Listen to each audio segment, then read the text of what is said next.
Hi there, it's Graham here. Welcome to my thought for the day. I recently attended a study morning for lay readers, and it was followed by a service at Wells Cathedral. It was a joyous occasion where newly qualified readers were introduced and then welcomed by Bishop Michael. Licensed readers who'd moved into the area were then welcomed. And then all of us existing readers had the opportunity to renew our commitment to ministry. Bishop Michael reminded us of our undertaking to be faithful in prayer. And at one point he asked us, will you be diligent in prayer, in reading Holy Scripture and studies that deepen your faith and fit you to bear witness to the truth of the gospel? We duly responded, with God's help, I will. Revisiting the service sheet later, I reflected on the bishop's question and indeed my response. As I reflected on my times of daily prayer and study of Scripture, I realised that a key requirement for that to be meaningful or diligent, as the bishop put it, is solitude.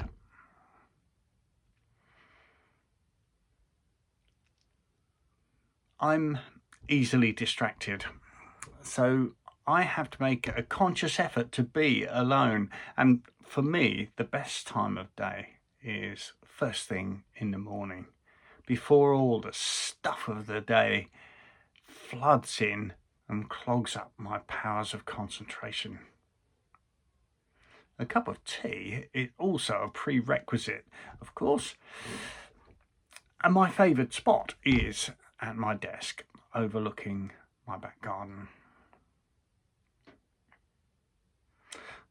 Solitude can, of course, mean different things to different people, depending on their circumstances. Solitary confinement for a prisoner, the deprivation of human contact, can be used as a punishment. To the lonely, solitude can be a curse. To those whose lives are hectic, surrounded by people and endless activity, solitude is eagerly sought. It can prove elusive, if not impossible. During his ministry on earth, Jesus regularly seized the opportunity to seek solitude, to enable him to pray and be with his Father. So I've taken out a few examples. In Mark chapter 1, verses 12 and 13, Jesus is described as being in the wilderness with the wild beasts. And there he experiences solitude. And Satan uses this as a weapon to try to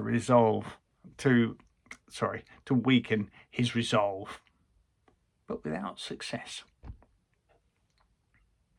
In Luke chapter 5, verse 16, Jesus has been constantly surrounded by those wanting to hear him and those in search of healing. So I can quite understand why he would withdraw to deserted places to pray. In Mark chapter 1, verse 35, we hear of an occasion where Jesus needed space to pray. And it says, in the morning, while it was still very dark, he got up and went to a deserted place, and there he prayed. And then finally in Mark chapter 6 verses 31 to 32, and this is just prior to the feeding of the 5,000, Jesus encourages the disciples to experience solitude before another busy day begins. He says to them, "Come away to a deserted place all by yourselves and rest a while." And they went away in the boat to a deserted place by themselves. There are many other instances in the Bible where we hear that Jesus wanted to be alone. He needed that space to focus his mind on God his Father.